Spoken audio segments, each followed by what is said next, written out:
Hi, my name is Scott from the Economics Tutoring Center, and today we're going to be talking about price ceilings and what they look like. So the definition of a price ceiling is a maximum limit on prices set by a governmental unit, and what that means is that prices in the market can't go above a certain amount. It's the maximum firms can charge. So on a graph, a price ceiling looks like this. So we have our normal market graph, supply and demand, and here's our market equilibrium, $3 and quantity of 20, and I just chose these numbers. So a price ceiling below equilibrium would look like this. So if it's $2, we have this quantity demanded of 24, this quantity supplied, 16, and that causes a shortage because quantity demanded is greater than quantity supplied. So essentially, there is not enough of this good being supplied to meet the consumer's demand. So now we're going to look at two different examples of price ceilings. So now we're going to look at two examples of price ceilings, one below equilibrium price and one above equilibrium price.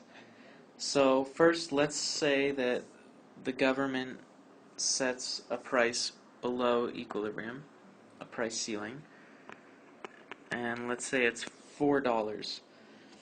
Then our quantity demanded, let's say it's 240, and our quantity supplied is 170.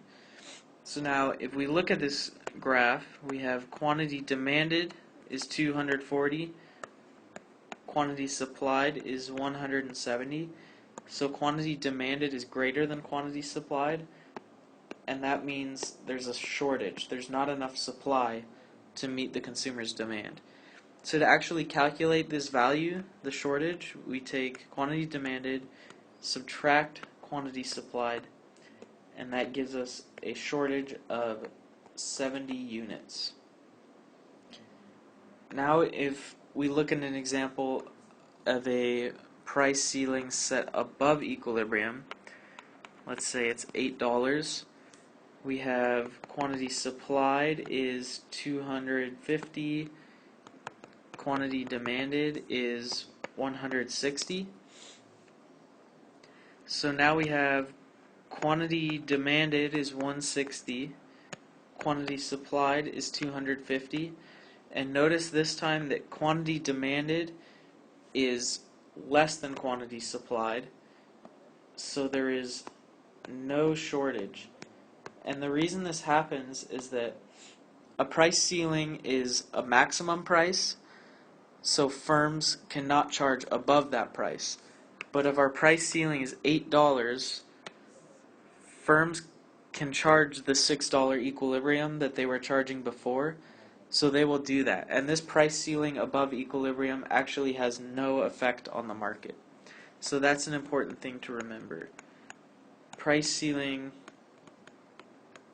above equilibrium has no effect. So those are two examples, and I hope it helped.